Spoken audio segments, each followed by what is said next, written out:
নমস্কাৰ মৰমৰ বন্ধুসকল, আশা কৰোঁ সকলোৱে ভালে আছে আৰু ভালে থাকি বাছ। আজি আমি আলোচনা কৰিম ক্লাছ 11ৰ পলিটিকেল ছায়েন্সৰ যিটো খণ্ড আছে, দ্বিতীয় খণ্ড পলিটিকেল থিয়ৰী বা ৰাজনৈতিক তথ্যৰ পৰিচয়। সেই কিতাপখনৰ দ্বিতীয় যিটো চেপ্টাৰ আছে, দ্বিতীয় অধ্যায়, নম্বৰ আছে 14 বা মূলাংক বা পৰীক্ষাত ইয়াৰ পৰা 14 নম্বৰৰ বাবে কুৱেশ্যন আহে বুলি দিছে। আৰু এই চেপ্টাৰটোৰ নাম হৈছে স্বতন্ত্ৰতা বা স্বাধীনতা। আৰু তোমালোকে কিতাপত পঢ়িবলৈ পাবা স্বাধীনতা কি, স্বাধীনতাৰ ভাগসমূহ কি, স্বাধীনতাৰ ক্ষেত্ৰত থকা প্ৰতিবন্ধকতাৰ বিষয়ে, স্বাধীনতাৰ প্ৰয়োজনীয়তা ইত্যাদি তোমালোকে এই কিতাপখনত পঢ়িবলৈ পাবা। আৰু মই এতিয়া যিটো ভিডিঅ' বনাই আছোঁ, অৰ্থাৎ তোমালোকক পঢ়াবলৈ আৰম্ভ কৰি আছোঁ, ইয়াত দিয়া কুৱেশ্যনসমূহ যদি তোমালোকে পঢ়া, কুৱেশ্যনৰ এনচাৰসমূহ, তেন্তে তোমালোকে পৰীক্ষাত পাবা 90%তকৈ ওপৰত কমন। ইয়াৰ পৰা 100% কমন পৰিবই। গতিকে তোমালোকে কেৱল ভিডিঅ'টো শেষলৈ চাই থাকিবা, কোনো কটাকটি নকৰাকৈ। আৰু মই দিয়া সকলো ভিডিঅ'খিনি যদি চাই লোৱা, তেন্তে পলিটিকেল ছায়েন্সত নিশ্চিতভাৱে 90ৰ ওপৰত মাৰ্কছ পাবলৈ সক্ষম হ'বা। চাই লোৱা, যোৱা কেইটামান বছৰত অহা কিছুমান কুৱেশ্যন ইয়াত আছে।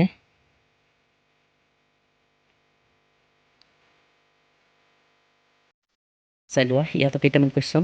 আৰু চোৱা, 1 নম্বৰৰ বাবে যিবোৰ কুৱেশ্যন আছে সেইবোৰৰ এনচাৰ। স্বাধীনতাক মানৱ জাতিৰ এক মৌলিক অধিকাৰ বুলি কোনে কৈছিল? 2018 চনত কুৱেশ্যনটো আহিছিল। 1 নম্বৰৰ বাবে এনচাৰ লিখিবা। ৰুচুৱে কৈছিল নেলছন মেণ্ডেলাৰ আত্মজীৱনীখনৰ নাম কি? 1 নম্বৰৰ বাবে আহিছিল 2014, 15 আৰু 18 চনত। এনচাৰ লিখিবা লং ৱাক অফ ফ্ৰীডম। স্বাধীনতা আমাৰ জন্মগত অধিকাৰ আৰু আমি ইয়াক পাবই লাগিব, কোনে কৈছিল?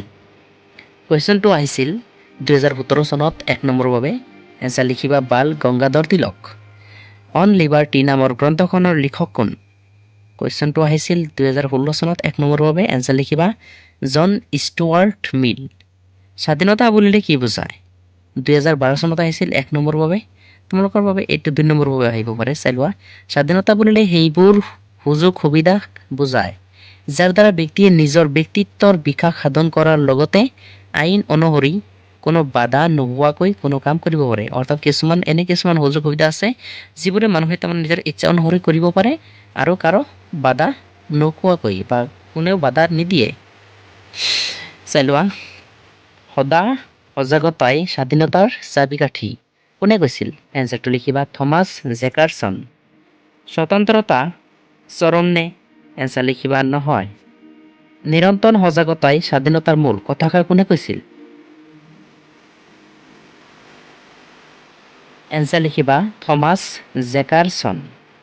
তাৰপিছত কুৱেশ্যনটো হৈছে হিন্দ স্বৰাজ গ্ৰন্থখনৰ লিখক কোন? এনচাৰ লিখিবা ইয়াত মহাত্মা গান্ধী। ইয়াত দিয়া আছে 6 বিট, অৰ্থাৎ ভুলকৈ দিয়া আছে। এনচাৰ লিখিবা তোমালোকে মহাত্মা গান্ধী। স্বৰাজ শব্দৰ অৰ্থ কি? এনচাৰ লিখিবা স্বশাসন। স্বাধীনতাৰ এটা আদৰ্শ উল্লেখ কৰা। এনচাৰ লিখিবা মহাত্মা গান্ধী। ইয়াত মহাত্মা গান্ধীৰ অহিংস নীতিৰ কথা এটা কৈ দিবা। স্বাধীনতাৰ অহিংস নীতি বা সমাজবাদী, তোমালোকে লিখি দিলে হ'ল। তাৰমানে সমাজবাদী, ধৰ্মনিৰপেক্ষ, এইবোৰ হৈছে স্বাধীনতাৰ এটা আদৰ্শ। লিবাৰ্টি শব্দ ক'ৰ পৰা আহিছে? এনচাৰ লিখিবা লিবাৰ্টি শব্দটো লেটিন ভাষাৰ লিবাৰ শব্দৰ পৰা আহিছে। লিবাৰ শব্দৰ অৰ্থ কি? এনচাৰ লিখিবা মুক্ত বা ফ্ৰী। অৰ্থনৈতিক স্বতন্ত্ৰতাৰ অৰ্থ কি? উত্তৰ, অৰ্থনৈতিক স্বতন্ত্ৰতাৰ অৰ্থ হ'ল অভাৱ আৰু দৰিদ্ৰতাৰ পৰা মুক্তি। নেতিবাচক স্বতন্ত্ৰতাৰ অৰ্থ কি? এনচাৰ লিখিবা নেতিবাচক স্বতন্ত্ৰতাৰ অৰ্থ হ'ল ব্যক্তিৰ কাৰ্যত কোনো ধৰণৰ প্ৰতিবন্ধকতাৰ অনুপস্থিতি। প্ৰতিবন্ধকতা সীমাবদ্ধতাৰ এটা উৎস লিখা। এনচাৰ লিখিবা সামাজিক অসমতা। হিন্দ স্বৰাজ কেতিয়া ৰচনা কৰা হৈছিল? 1909 চনত। নেলছন মেণ্ডেলা কোন দেশৰ নাগৰিক? এনচাৰ লিখিবা দক্ষিণ আফ্ৰিকাৰ। 2 নম্বৰৰ বাবে যিবোৰ কুৱেশ্যন আহিব পাৰে চাই লোৱা। তাৰে এটা হৈছে ইয়াত অৰ্থনৈতিক স্বতন্ত্ৰতা বুলিলে কি বুজায়? 2011 চনত আহিছিল। চাই লোৱা 2 নম্বৰৰ বাবে। অৰ্থনৈতিক স্বাধীনতা বুলিলে সেই ধৰণৰ স্বাধীনতাক বুজায় য'ত এজন ব্যক্তিয়ে দৰিদ্ৰতা, অভাৱ আদিৰ পৰা মুক্ত হোৱাৰ উপৰিও আৰ্থিক ক্ষেত্ৰত সম্পূৰ্ণ সমতা আৰু স্বাধীনতা ভোগ কৰিব পাৰে। ইয়াত কি কৈছে? স্বাধীনতা বুলিলে কিছুমান কি কৈছে ইয়াত অৰ্থনৈতিক স্বাধীনতা বুলিলে অৰ্থাৎ টকা পইচাৰ স্বাধীনতা। টকা পইচাৰ স্বাধীনতা বুলিলে সাধাৰণতে এজন ব্যক্তিয়ে দৰিদ্ৰতা আৰু অভাৱ আদিৰ পৰা সম্পূৰ্ণ মুক্ত হৈ আৰ্থিক ক্ষেত্ৰত অৰ্থাৎ টকা পইচাৰ ক্ষেত্ৰত সম্পূৰ্ণ সমতা আৰু স্বাধীনতা ভোগ কৰিব পাৰে তাকে কৈছে। তাৰপিছৰ কুৱেশ্যনটো হৈছে 2 প্ৰকাৰৰ স্বাধীনতাৰ নাম লিখা। 2013 চনত আহিছে চাই লোৱা। 2 প্ৰকাৰৰ স্বাধীনতা হ'ল ৰাজনৈতিক স্বাধীনতা, অৰ্থনৈতিক স্বাধীনতা। নেতিবাচক স্বাধীনতা বুলিলে কি বুজায়? নেতিবাচক 2016 চনত আহিছিল চাই লোৱা। যি ধৰণৰ স্বতন্ত্ৰতাত জনসাধাৰণৰ কাম কাজত ৰাষ্ট্ৰই কোনো ধৰণৰ বাধা অথবা নিয়ন্ত্ৰণ সাব্যস্ত নকৰে তেনে স্বতন্ত্ৰতাক নেতিবাচক স্বতন্ত্ৰতা বোলে। অৰ্থাৎ নিজৰ ইচ্ছা অনুসৰি ৰাইজে যিবোৰ কাম কৰিব পাৰে তেনে কামকেই অৰ্থাৎ তেনে কামৰ স্বাধীনতাক নেতিবাচক স্বাধীনতা বুলি জনা যায় বা কোৱা হয়। তাৰপিছত কুৱেশ্যনটো চাই লোৱা। স্বাধীনতা ৰক্ষাৰ 2টা উপায় চাই লোৱা উল্লেখ কৰা। 2017 চনত আহিছিল। আইনৰ শাসনৰ জৰিয়তে অৰ্থাৎ আইনৰ শাসনৰ জৰিয়তে স্বাধীনতা ৰক্ষা কৰিব পাৰি। স্বাধীন ন্যায়পালিকাৰ জৰিয়তেও স্বাধীনতা ৰক্ষা কৰিব পাৰি। 2টা মত প্ৰকাশৰ স্বাধীনতা উল্লেখ কৰা। যিকোনো বিষয়ত স্বাধীনভাৱে মতামত আগবঢ়োৱা, চৰকাৰক সমালোচনা কৰা। সীমাবদ্ধতা প্ৰতিবন্ধকতাৰ 2টা উৎস লিখা। 2018 চনত আহিছিল চাই লোৱা। সামাজিক অসমতাৰ সৃষ্টি, জাতীয় স্বাৰ্থৰ অৱহেলা। ইতিবাচক স্বতন্ত্ৰতা বুলিলে কি বুজায়? সেইটোৰ বেলেগ হ'ব এইটোৰ অৰ্থাৎ নেতিবাচকৰ বেলেগ হ'ব ইতিবাচক স্বতন্ত্ৰতা অৰ্থাৎ স্বাধীনতা।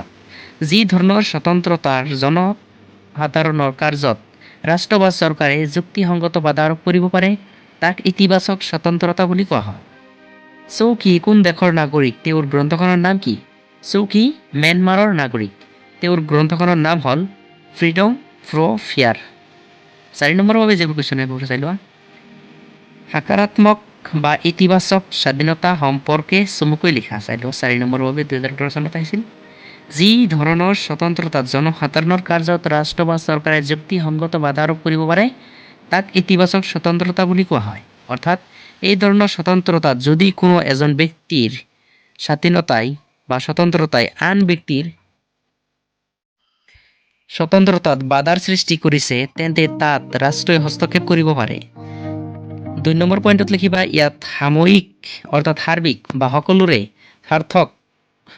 স্বাৰ্থক বাদ দি ব্যক্তিগত স্বাৰ্থক অগ্ৰাধিকাৰ দিয়া নহয়। অৰ্থাৎ সকলোৰে স্বাৰ্থক বাদ দি ইয়াত ব্যক্তিগত অৰ্থাৎ ব্যক্তি বিশেষৰ স্বাধীনতাক গুৰুত্ব দিয়া নহয়। 3 নম্বৰ পইণ্টত লিখিবা এই ধৰণৰ স্বতন্ত্ৰতাই ব্যক্তিৰ কল্যাণৰ বাবে ৰাষ্ট্ৰৰ কাৰ্যকলাপ বৃদ্ধিত সমৰ্থন কৰে য'ত ব্যক্তিৰ স্বতন্ত্ৰতা সংকুচিত হ'ব পাৰে। নেক্সট কুৱেশ্যনটো লিখিবা গণতন্ত্ৰত বাক স্বাধীনতাৰ গুৰুত্ব সম্পৰ্কে চমুকৈ লিখা। বাক মানে কথা কোৱাৰ স্বাধীনতা সম্পৰ্কে আলোচনা কৰিব দিছে চাই লোৱা। গণতন্ত্ৰত বাক স্বাধীনতাৰ যথেষ্ট গুৰুত্ব আছে। তলত এই বিষয়ে আলোচনা কৰা হ'ল। পৌৰ স্বতন্ত্ৰতা। পৌৰ স্বতন্ত্ৰতাই ব্যক্তিক স্বাধীনভাৱে ঘূৰা ফুৰা কৰা, বসবাস কৰা, মুক্তভাৱে চিন্তা চৰ্চা কৰা, সুস্থভাৱে জীৱন নিৰ্বাহ কৰা আদিক বুজায়। ৰাজনৈতিক স্বতন্ত্ৰতা। ৰাজনৈতিক স্বতন্ত্ৰতাই ব্যক্তিক ৰাজনৈতিক বিষয়সমূহত বাধাহীনভাৱে অংশগ্ৰহণ কৰাৰ সুবিধা প্ৰদান কৰে। অৰ্থাৎ ৰাজনৈতিক স্বতন্ত্ৰতাই ভোটদানৰ অধিকাৰ, নিৰ্বাচিত কৰাৰ অধিকাৰ, চৰকাৰী চাকৰি কৰাৰ অধিকাৰ আদিক বুজায়। ধৰ্মীয় স্বতন্ত্ৰতা। ধৰ্মীয় স্বতন্ত্ৰতাই ব্যক্তিক ধৰ্ম গ্ৰহণ, প্ৰচাৰ চৰ্চা কৰাৰ ক্ষেত্ৰত সম্পূৰ্ণ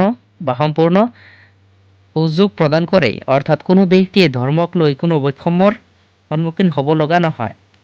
অৰ্থনৈতিক স্বতন্ত্ৰতা। অৰ্থনৈতিক স্বতন্ত্ৰতাই সাধাৰণতে অভাৱ, দৰিদ্ৰ আদিৰ পৰা মুক্ত হোৱাকে বুজায়। 4 প্ৰকাৰৰ স্বতন্ত্ৰতাৰ বিষয়ে লিখা। তোমালোকে এই 4টা লিখি দিলেই হৈ যাব। যি 4টা মই পঢ়াই দিলোঁ এই 4টাৰ বিষয়ে লিখি দিলেই হৈ যাব। চাই লোৱা মৌলিক অধিকাৰসমূহ। ইয়াত মৌলিক অধিকাৰৰ কিছুমান গুৰুত্ব সম্পৰ্কে চাই লোৱা কৈছে। তাৰমানে কুৱেশ্যনটো অলপ বেলেগ হৈছে। তাৰপিছতে এইটো অলপ চাই লোৱা। চাই লোৱা নেক্সট কুৱেশ্যনটো হৈছে স্বাধীনতা ৰক্ষাৰ 4টা উপায় উল্লেখ কৰা। স্বাধীনতা ৰক্ষাৰ 4টা উপায় হৈছে আইনৰ শাসনৰ প্ৰতিষ্ঠা কৰিও স্বাধীনতা ৰক্ষা কৰিব পাৰি। অৰ্থাৎ আইনৰ শাসন প্ৰতিষ্ঠা কৰিও স্বাধীনতা ৰক্ষা কৰিব পাৰি 1 নম্বৰত। দ্বিতীয়তে লিখিবা স্বাধীন ন্যায়পালিকাৰ জৰিয়তেও ব্যক্তিৰ স্বাধীনতা ৰক্ষা কৰিব পাৰি। সংবিধানত মৌলিক অধিকাৰৰ অন্তৰ্ভুক্তিৰ জৰিয়তেও স্বাধীনতা ৰক্ষা কৰিব পাৰি।